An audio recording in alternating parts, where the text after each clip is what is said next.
Kia ora koutou. My name is Dietrich and welcome to Soul Talk Season 2, made in partnership with Discipleship Pathway. We received such incredible feedback from all over Australia and New Zealand about the first Soul Talk series that we decided to do it again. This time, Belinda has chosen topics that will improve our relationship skills, which is awesome. Because as I see it, no matter how good you get at relationship skills, you can always get better. In this first episode, Belinda will be explaining how trust works in relationships, how to build trust, maintain trust, and even rebuild trust if it gets broken. All of the material presented in this series was developed over decades by New Zealand counsellor David Riddell, so you know it's good. Now, as usual, this resource is free to use, but to get the most out of it, we suggest you don't watch it by yourself. It is a relationship series after all, so make sure you find a home group, a life group, or even just a group of friends to watch it with.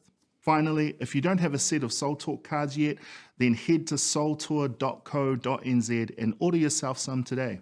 These cards have been specifically designed to go with these Soul Talk videos. And guess what? As of right now, you can also order an expansion pack of Te Reo Māori feeling cards. These cards make it so easy to increase your use of te reo while at the same time improving your relationships. Well, if you've already found some awesome people to watch it with and your Soul Talk cards are ready to go, then guess what? It's time to begin. Kia ora.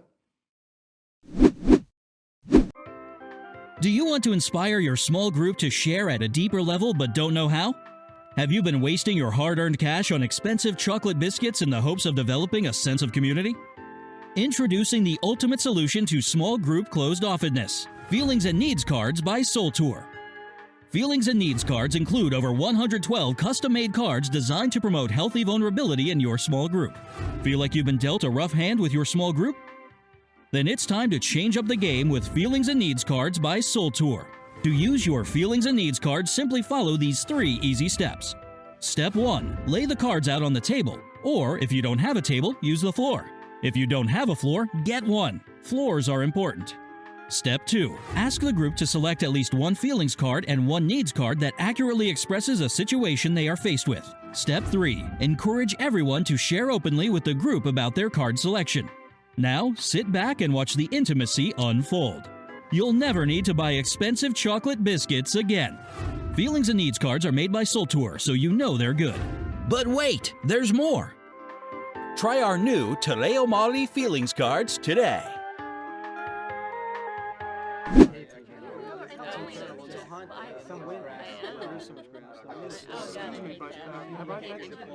I relied on interviews rather than 15 of a year, whatever it is. I've never worked. Because I had to only learn to fly.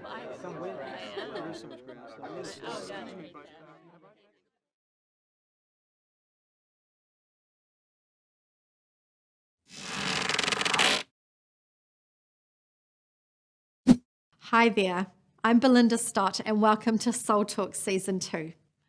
For those of you that don't know, I'm a counsellor, author and public speaker, all in the field of mental and emotional health.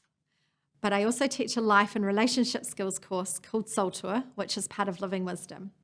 I do all this because my greatest passion is to help people live the abundant life God has for them. And part of that is doing relationships well. That's why I am so excited to bring you this free resource to use in your life group or home group. Something that always fascinates me is which subjects we don't learn at school. We learn algebra and calculus, statistics, physics, biology, chemistry, some of which we might use, most of which we won't.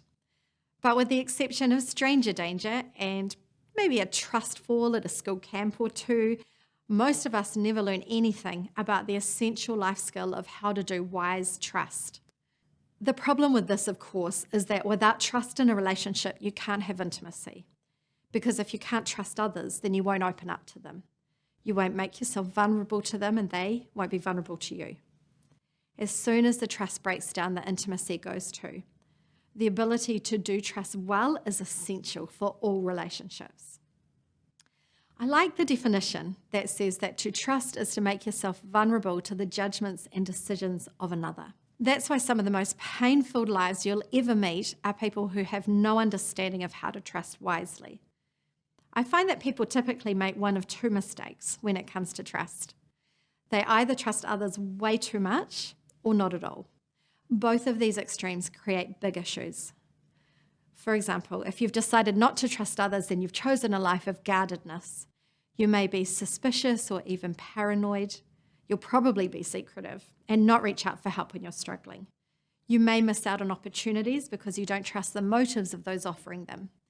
You may also become unteachable because to learn from someone, we have to decide to trust them enough to be open to what they're saying.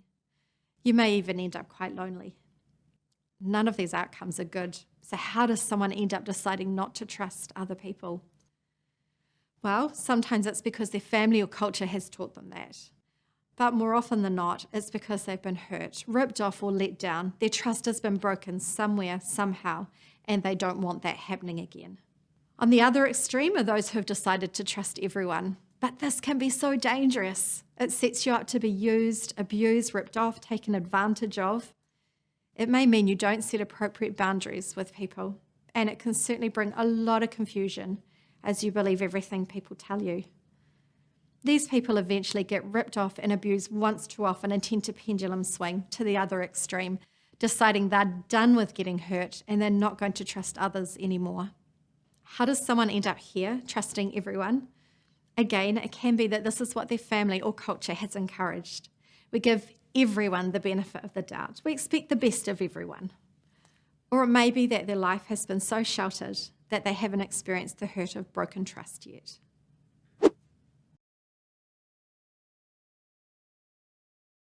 So what led to me struggling with trust and abuse of my trust was essentially being really young, really naive, being one of those people who strove all the time to be as authentic as possible, and I wore my heart on my sleeve, and I would tell everyone everything the minute I met them, and as a result of that, I had no boundaries.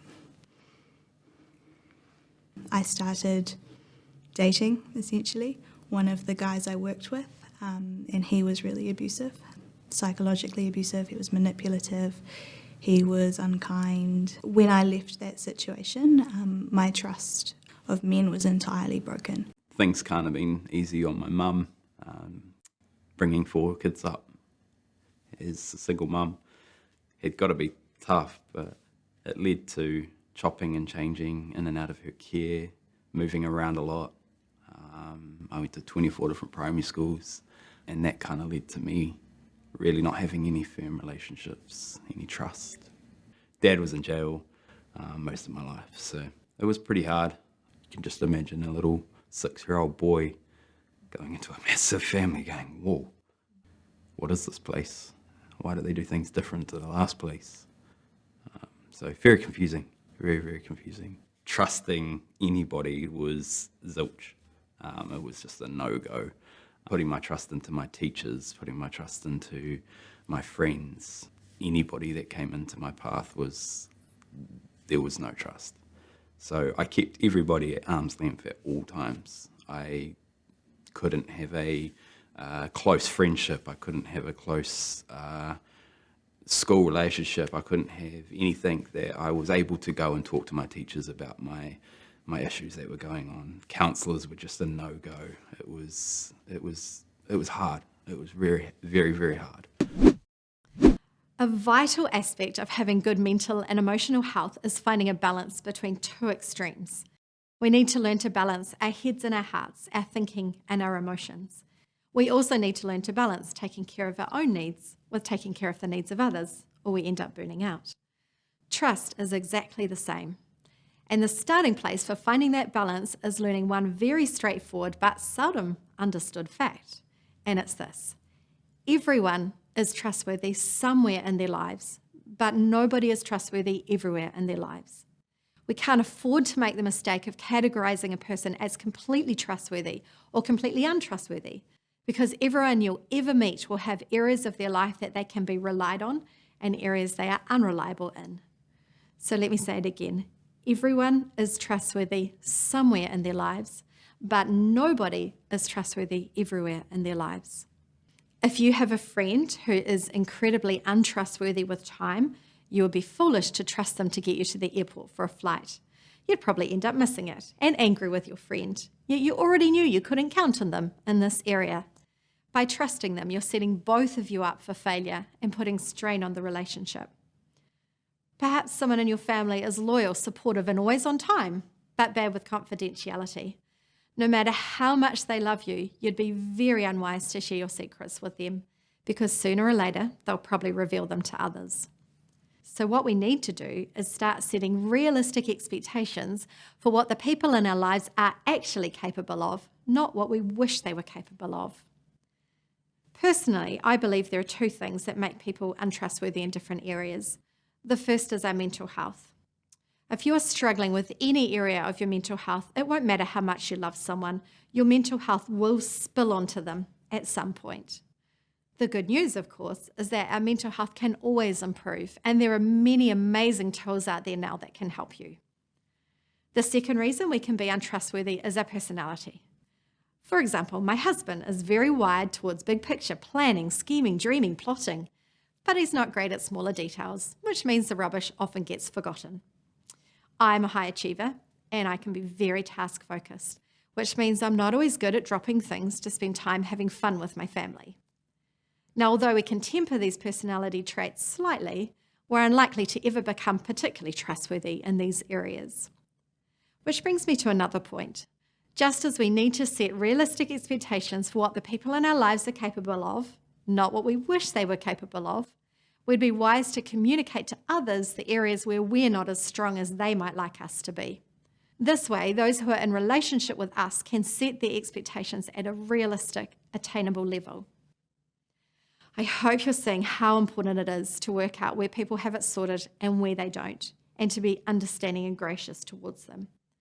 The only way to do that is time and observation, and that's actually a big key to trusting wisely. If you're going to trust your body, your finances, your secrets, your safety, your heart or care of your children to somebody else, then know that your trust of them should never just be given away, but rather earned over time. What I'm saying here is that trust is based on predictability and consistency, that we can predict how someone will behave, and we have seen that play out over time. Even when you are doing trust well, the reality is that people will sometimes unexpectedly let you down. So the last thing I want to talk about is how trust can be re-earned when it's been broken. It's a very simple 3-step process, though I find not many people actually do it. The first step is to work out where the trust has been broken. Has your boss promised to make some changes at work, then not followed through? Is a family member sharing your secrets with a whole family even though you've asked them not to? Is your partner spending money on the credit card, then hiding it from you? Has a friend lied to you about a series of events? Once you know exactly where the trust has been broken, your next step is to work out what it will take for the offender to re-earn your trust, or you theirs if you're the offender. What do you need them to be willing to do to prove to you that they're changing and becoming trustworthy in this area? As an example, I worked with a woman who discovered her partner had been lying to her about a whole lot of things. After some discussion, these are the 3 things she decided to ask him to do. Firstly, tell everyone he had been lying, all his friends and family, so he couldn't keep getting away with it anymore. Second, be more honest and open with her about things that were embarrassing or vulnerable to him, because they were the things he lied about the most. And third, get counselling. Because unless you know why someone has done what they've done, and unless you know they are resolving those core reasons for their bad behaviour, you have no guarantees they won't do it again. If you can get to this point where the hurt person has clarified, this is what I need you to work on, and the offender is willing to do that, then if they go away and follow through, over time the trust will gradually be rebuilt. These steps apply to children too. If you can see your child pulling away from you, it may be because they believe you have broken their trust in some way. A conversation where you ask if they feel hurt by you in some area and how you can fix it could help restore your connection with them. So that's how you re-earn trust when it's been broken. Pretty simple, really. But it is amazing how many people don't sort this out. Yet I believe thousands of relationships could be saved, healed, improved if we just understood these basics of trust. So I guess the big turning point for me was it been maybe 1 or 2 years, and I was feeling okay most of the time, probably still quite numb, but I just couldn't shake not feeling okay, and I couldn't shake anxiety. I definitely couldn't date, but I couldn't pinpoint why. I thought there's been enough time, I've forgiven everyone involved, I've moved cities. Why am I still wrestling with this? It's been 2 years, and it just felt like this really big tangle, and I couldn't unpick it. I didn't know why I was feeling the way I was, why I was still struggling after several years with this massive anxiety. And so I started to learn about mental health, and I started to do some counselling, which was a big deal for me because I didn't like talking to people. I didn't like being vulnerable, and it had taken a lot to get to that point where I could begin to slowly trust a safe person with my stuff. That helped me to learn that I could take it slow, that I didn't have to trust someone all at once, that I could wait, that I could start with, an initial base of trust, and then they could prove to me over time that they were trustworthy. And if there was evidence to suggest otherwise, then I could pull back. I learnt that I could change my mind about someone, that I could put a boundary in place and kind of see what they did with that, whether they'd respect that boundary or not. And if not, I could walk away. I started doing some exposure work and dating again. That actually didn't work out the first time, but that was okay because I learnt that I could feel those big feelings of hurt again and actually be okay, that I could cope with disappointment, and that a relationship could end and it could actually not be super traumatic. It could be fine and we could move on. I think everyone needs to know that trust goes alongside boundaries, and that you can start with trust, but you can take it slow. And people have to earn trust over time. If someone broke my trust now, I think it depends on how important the relationship is to me ultimately. But I think I'd start with a conversation. I think I've learnt ways to name how I feel. Say, actually, you hurt me and this is why. Actually, I needed this from you and this is what I need now. Things started to change when I started to see a counsellor and I guess talk about my life. Share those tapu situations that I held to myself for so long, and to process those with tools and different ways of thinking about the situation, looking at it through different lenses and processing it slowly. The pain from when I was a child now, it's still, I guess, a thing that happened, and it's still a scar, but it's now a healed scar. My dad wasn't in the picture for most of my life, so trusting him was actually the harder thing. Forgiving him was easy because I hadn't really had him to be able to let me down. So trusting him in certain areas of my life and breaking those barriers was the key. So forgiving him for not being around, but now trusting him, but not trusting him in all aspects of my life, just certain things that I know that those little baby steps are going to become a blossom. Well, I hope you have learnt some useful insights about trust, how it works and how to restore it when it's been broken. I want to encourage you to spend some time this week thinking through a couple of questions. Firstly, whose trust might you have broken and in what areas, and how could you go about re-earning it? Secondly, who has broken your trust and in what areas, and what would you like them to do to re-earn it? One last thing, even when someone does what you ask them to do to re-earn your trust, you may find you still can't get past what's happened. This might be because what you're dealing with isn't so much a trust issue, but an issue of unforgiveness, which is the topic we'll look at in our next session together. See you then.